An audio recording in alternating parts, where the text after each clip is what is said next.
എല്ലാ സുഹൃത്തുക്കൾക്കും life vision ടോക്സിലേക്ക് ഒരിക്കൽ കൂടി സ്വാഗതം ചെയ്യുന്നു. ഇന്ന് ഒരു പ്രധാന രാജ്യത്തിൻ്റെ, അതായത് അമേരിക്കയുടെ പ്രസിഡൻറ്റ് ശ്രീ ഡൊണാൾഡ് ട്രംപിനെ കുറിച്ചിട്ടാണ്. ഇദ്ദേഹം സെക്കൻഡ് ടൈമിൽ വന്നതിന് ശേഷം ഇദ്ദേഹത്തിന് എന്തോ സാരമായ കുഴപ്പം സംഭവിച്ചിരിക്കുകയാണ്. കാരണം എപ്പോൾ എന്തു പറയുന്നു, ആരോട് എന്തു പറയുന്നു, ഒന്നും ഇദ്ദേഹത്തിന് ഒരു ബോധമില്ലാത്ത ലെവലിൽ ആയിക്കൊണ്ടിരിക്കുകയാണ്. എന്ത് പ്രതികരിക്കണം, എപ്പോൾ പ്രതികരിക്കണം, അതിൻ്റെ ഗുണദോഷങ്ങൾ എന്താണ്, ഒന്നുമില്ല. ഈ തിങ്കിങ്, അതായത് സംതിങ് റോങ്. അതായത് ആ രാജ്യം എന്ന് പറഞ്ഞാൽ അമേരിക്ക എന്നുള്ള രാജ്യത്തിൻ്റെ ക്രെഡിബിലിറ്റിയെ ഇല്ലാത്ത രീതിയിലാണ് ഈ ട്രംപിൻ്റെ പല സമയത്തുള്ള പല പ്രസ്താവനകളും. ഇദ്ദേഹം കാണിക്കുന്ന ഓരോ തമാശ എന്ന് പറയാൻ പാടില്ല, ഐ തിങ്ക് ഒരു വിഡ്ഢിവേഷം പോലെയാണ് തോന്നുന്നത്.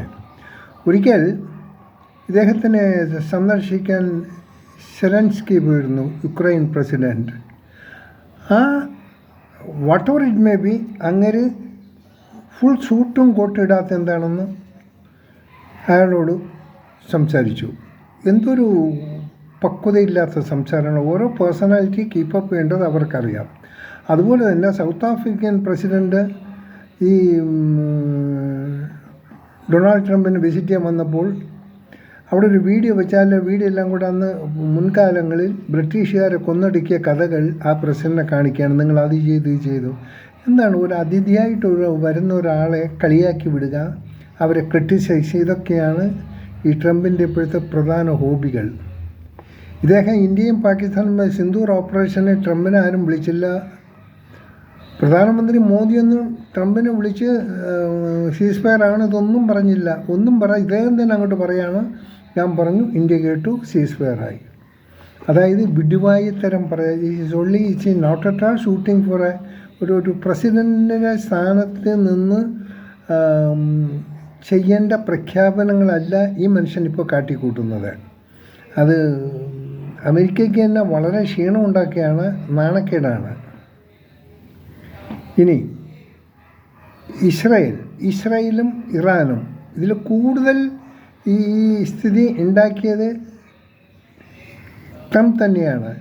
അദ്ദേഹത്തിൻ്റെ ചില സമയത്തെ പ്രഖ്യാപനങ്ങൾക്ക് വളരെ പക്വതയില്ലായ്മയായിട്ടാണ് കാണുന്നത്. ഈ ലോകം എന്താണ് ഇങ്ങനെ പോകണമെന്നറിയില്ല.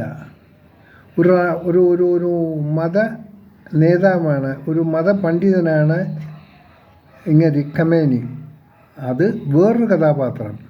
അദ്ദേഹം മതകാര്യങ്ങളെല്ലാം നോക്കിയിരിക്കാതെ അങ്ങർക്ക് ഭരണകാര്യത്തിൽ ഇടപെടണം, അങ്ങർക്ക് ന്യൂക്ലിയർ വെപ്പൺസ് ഉണ്ടാക്കുന്ന എങ്ങനെയാണെന്ന് അറിയണം, റെഡ് ഗാർഡിനെ നിയന്ത്രിക്കുക, ഇതൊക്കെ ഒന്നും നടപ്പുള്ള കാര്യങ്ങൾ. ഓരോരുത്തർക്കും ഓരോന്ന് പറഞ്ഞിട്ടുണ്ട്. ഒരു മതകാര്യം, മതത്തിനെക്കുറിച്ച് സംസാരിക്കുന്ന വ്യക്തികൾ രാഷ്ട്രീയത്തെക്കുറിച്ച് സംസാരിക്കാൻ പറ്റില്ല. കാരണം രണ്ടും ഇതാണ്. അത് മതം ഭ്രാന്ത് പിടിച്ച് അദ്ദേഹം ഈ ലോകത്തെ മാക്സിമം തീവ്രവാദികളെ പ്രോത്സാഹിപ്പിക്കുക, തീവ്രവാദം വളർത്തുക, ഇന്ത്യയിൽ വിടുക, ഇസ്രായേലിൽ വിടുക, പല രാജ്യത്തിൻ്റെ പല ഭാഗത്തും പലയിടത്തും ഇവർ ആയുധവും കൊടുത്ത് അവരെ പ്രോത്സാഹിപ്പിക്കുക, രക്തച്ചൊറിച്ചിലുണ്ടാക്കുക. ഇതെല്ലാം ഈ ഇങ്ങർക്ക് ഏതാണ്ട് 80 വയസ്സെങ്ങാണ്ടായി. ഈ ഇദ്ദേഹത്തിനൊന്നും ആവശ്യമില്ലാത്ത പ്രവർത്തനങ്ങളാണ് അദ്ദേഹം കാട്ടിക്കൂട്ടിവയ്ക്കുന്നത്.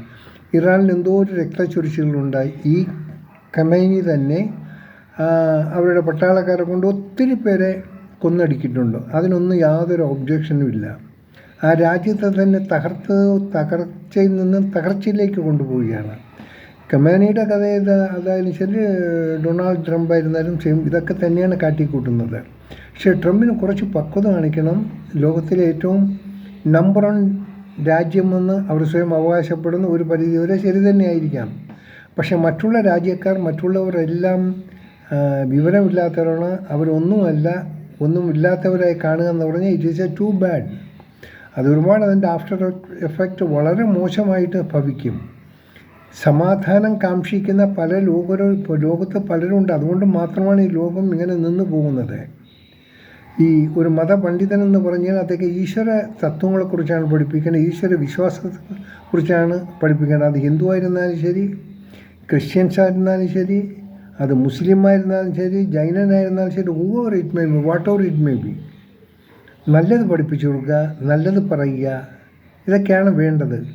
ഇത് ഒരു സൈഡിൽ എന്താ പറയുക, ഖുറാനും മറ്റൊരു സൈഡിൽ ഭീകരവാദത്തിൻ്റെയും രണ്ട് നോവലും വെച്ച് ഇതാകുമ്പോൾ എങ്ങനെയാണ് ഇയാളെ ഒരു മതപണ്ഡിതനെന്ന് പറയാൻ പറ്റത്തില്ല. എത്ര ആൾക്കാർ ഇപ്പോൾ കൊല്ലപ്പെടുന്നു. ഇറാനിലായിരുന്നാലും ശരി, ഇസ്രായേലായിരുന്നാലും ശരി. ഇസ്രായേലിനെ സംബന്ധിച്ചിട്ട് ഇറാൻ വളർന്നു വന്നാൽ, ഇറാൻ ന്യൂക്ലിയർ വെപ്പൺസ് ഉണ്ടായിക്കഴിഞ്ഞാൽ അവർ യൂത സമൂഹത്തെ മൊത്തം കൊന്നെടുക്കും. അതുകൊണ്ട് ഇതിന് അഗൻസ്റ്റായിട്ട് പ്രവർത്തിക്കുന്ന ആരായിരുന്നാലും അവരെ ഉന്മൂലനം ചെയ്യാൻ ജൂതർ ശ്രമിക്കുന്നു, അതായത് ഇസ്രായേലികൾ ശ്രമിക്കുന്നു. ഓരോരുത്തർക്കും ഓരോ പേഴ്സണൽ വെണ്ടാറ്റയുണ്ട്. അതനുസരിച്ച് അവർ ഓരോ കാര്യങ്ങൾ നിർവഹിക്കുമ്പോൾ അതുകൊണ്ട് ലോകത്തിനുണ്ടാകുന്നത് ബുദ്ധിമുട്ടുകളെയും ഇവരൊന്ന് മനസ്സിലാക്കേണ്ടതാണ്. യുദ്ധം കൊണ്ടിവിടെ ഒന്നും നേടിയെടുക്കില്ല. അവസാനം ഇതെല്ലാം തകർന്ന് ഒന്നുമില്ലാതെ മനുഷ്യൻ മൊത്തം കഷ്ടപ്പെട്ട് മരിക്കേണ്ട ഒരു അവസ്ഥ വരും. യുദ്ധം ഒന്നിനും ഒരു പരിഹാര മാർഗമല്ല.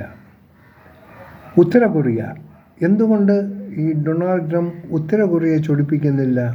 പറയുന്നൊന്നും കേൾക്കുന്നില്ല. ഉത്തര കൊറിയ നേരെ തല തിരിച്ചവരോധം ചെയ്യുന്നത്. എന്തുകൊണ്ട് ഇന്ന് ഇറാനെ ത്രെട്ടൺ ചെയ്യുന്നുണ്ടെങ്കിൽ ഉത്തര കൊറിയയെ ത്രെട്ടൺ ചെയ്യുന്നില്ല? അത് ചെയ്യുന്നില്ല. അപ്പോൾ something is fishy, something wrong. നമുക്ക് ഇപ്പോൾ ന്യൂസിലെടുത്താലും ശരി, ഏതിലെടുത്താലും ശരി, ഇവരുടെ ഫ്ലൈറ്റ് അവിടെ പോയി, അവരുടെ ഫ്ലൈറ്റ് ഇവിടെ വന്നു, ഇങ്ങനെ ഒട്ടും ഒരു പീസ്ഫുൾ ന്യൂസ് അല്ല കേൾക്കുന്നത്. നമുക്കെന്ത് ചെയ്യാൻ പറ്റും? ഒന്നും ചെയ്യാൻ പറ്റിയില്ല. നമുക്കാകെ ഒന്ന് ചെയ്യാം, ഇവർക്ക് നല്ല ബുദ്ധി കൊടുക്കണം, ഭീകരവാദത്തിൽ നിന്നെല്ലാം ഒഴിഞ്ഞു മാറണം, ഭീകരവാദികളിൽ നിന്ന് മോചനം നേടണം, രാജ്യം സമാധാനത്തിലായിരിക്കണം, സമാധാനത്തിൽ കൂടെ മുന്നോട്ട് പോകാവൂ.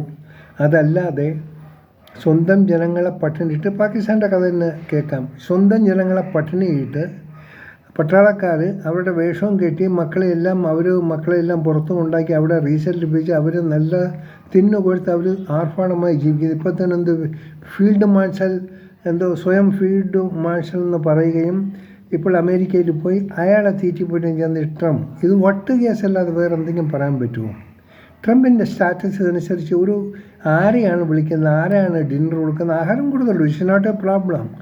ബട്ട് അതൊരു വലിയൊരു രീതിയിൽ കാണിച്ച് ആ ട്രംപിൻ്റെ, ആ അമേരിക്കയുടെ, ആ നാട്ടിൻ്റെയും പേര്, ആ ജനതയുടെയും പേരിനെ തകർന്ന് നശിപ്പിക്കുന്നതാണ്. അതുകൊണ്ട് ഇമ്മീഡിയറ്റായിട്ട് അമേരിക്കൻ ശ്രദ്ധിക്കേണ്ടത് ഈ ഡൊണാൾഡ് ട്രംപിന് ഏതെങ്കിലും അർജൻറ്റായിട്ട് ഒരു വൈദ്യ പരിശോധനയ്ക്ക് വിധേയമാക്കണം.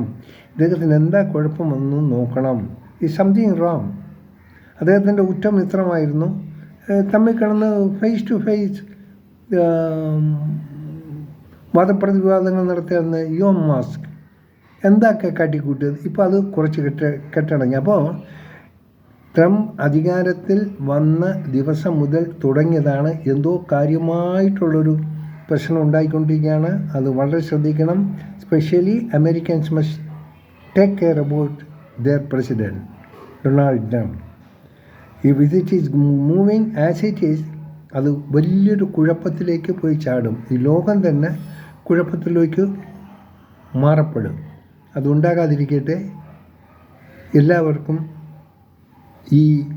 ഇതുമാതിരി സെൻസ് ഇല്ലാത്ത ആൾക്കാർക്ക് സെൻസ് വരണമെന്ന് പറഞ്ഞ് നമുക്ക് പ്രാർത്ഥിക്കാം. കാണാം വീണ്ടും മറ്റൊരു വീഡിയോയിലൂടെ. ഞാൻ GK തുമ്പക്കാരൻ. Thank you.